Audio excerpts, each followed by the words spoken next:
میں دعوت دیتا ہوں اس آواز کو جو ہمیں یہاں پنجاب میں بہت دور سے سنائی دیتی ہے اور ہمیں کہا جاتا ہے اس کو مت سننا. کسی تعارف کے محتاج نہیں جناب منظور پشتین صاحب.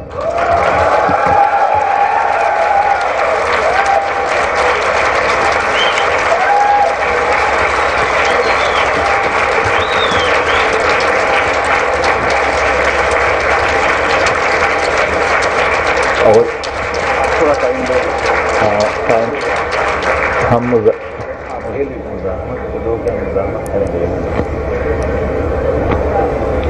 بسم اللہ الرحمن الرحیم. السلام علیکم ورحمۃ اللہ وبرکاتہ. یہاں پر وہی دکھ وہی درد جو ہم چاہتے ہیں کہ لاہور کے لوگ اور اس ملک میں رہنے والے جتنے بھی لوگ ہیں وہ سن لے. میں آج زیادہ سے زیادہ بات وہاں پر کچھ ایسی یعنی جو ہم کہہ رہے ہیں 70,000 لوگ شہید ہو گئے ہیں، تھوڑا ان کی بات کرتے ہیں کہ طریقہ واردات کیا تھا. ایکسٹرا جوڈیشل کلنگز کی بات ہم سنتے ہیں. ایکسٹرا جوڈیشل کلنگ کن کن طریقوں سے ہوا؟ فیک انکاؤنٹرز کے ذریعے. 2018 میں فروری میں نقیب اللہ محسود نامی ایک نوجوان کے بارے میں سنا ہوگا کہ راؤ انور نے اس کو کس طرح بے دردی سے شہید کر دیا. ایک احتجاجی تحریک اٹھی، مگر ہماری قسمت میں احتجاجی تحریک چلانے کے بعد بھی انصاف نہیں ہوا. راؤ انور کے متعلق لکھا گیا کہ 444 اور بھی ان نے لوگ قتل کر دیے. راؤ انور آزاد ہے مگر اس کے خلاف آواز اٹھانے والے علی وزیر جیل میں ہے. ظلم اور بربریت کے خلاف آواز اٹھانے والے علی وزیر جیل میں ہے. علی وزیر کو جیل میں رکھنے کے لیے اور گرفتار کرنے کے لیے اس ملک میں ادارے اور عدالت موجود ہے، مگر علی وزیر کے خاندان کے 17 شہیدوں کو انصاف دینے کے لیے کوئی عدالت اور کوئی ادارہ موجود نہیں ہے.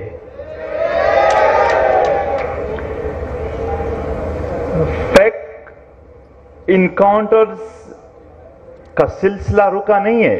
ابھی 29 اکتوبر کو زار قیوم اور لال مرجان نارتھ وزیرستان کے 2 شہری تھے. بنو سے 8 مہینے پہلے گرفتار کیے تھے، مزدور تھے. 29 اکتوبر 2021 کو میرلی میں ان کی لاشیں کہیں ڈال دیے، پھینک دیے اور کہا کہ انکاؤنٹر میں مار دیے گئے. فیک انکاؤنٹر کے نام پر اگر میں یہاں بات شروع کر دوں تو ہزاروں واقعات ہیں. یہاں پر جتنے بھی ہم کہتے ہیں کہ قتل کر دیا گیا، وہ صرف ایک انسان کا قتل نہیں ہوتا ہے، وہ ان ماؤں کی امیدوں کا بھی قتل ہوتا ہے، ان بچوں کے امیدوں کا بھی قتل ہوتا ہے جو ان کے سہارے جیتے ہیں، وہ اس گھر کے معیشت کا بھی قتل ہوتا ہے. اس کا ایک اور شکل ہے ڈائریکٹ کلنگز. ڈائریکٹلی مارتے ہیں، جس طرح کے خڑ کمر شہداء کے بارے میں آپ لوگوں نے سنا ہوگا. 26 مئی 2019 کو سٹریٹ فارورڈ ایک ریلی پر فائرنگ کر دی گئی جس میں 16 شہید ہو گئے اور 45 زخمی ہو گئے. اور یہ ڈائریکٹ فائرنگ پشتونوں کے گیدرنگز پر کرنے کے روایات پاکستان بننے کے 1 ہی سال میں شروع ہو گئے تھے. بابڑا سے لے کر آج تک وہی ڈائریکٹ کلنگز کے واقعات ہو رہے ہیں. اور پروفیسر ارمان لونی کو بھی ڈائریکٹ شہید کر دیا گیا. اور اس طرح آپ لوگوں نے سنا نہیں ہوگا کیونکہ میڈیا والوں کو جرنیل کی طرف سے اجازت نہیں ہے، کرنل کی طرف سے، کہ آپ لوگوں کو وہ حالات بتا دیں. ورنہ پچھلے سال چمن میں عام عوام پر جب فائرنگ کیا گیا اس میں جو 2 نوجوان عبدالرزاق اور متی اللہ شہید ہو گئے، اس کے عمر 12 سال اور 14 سال تھے. چھوٹے چھوٹے بچوں کو بھی یہ لوگ معاف نہیں کرتے ہیں. اس کا ایک اور شکل بھی ہے ان ایکسٹرا جوڈیشل کلنگ کا.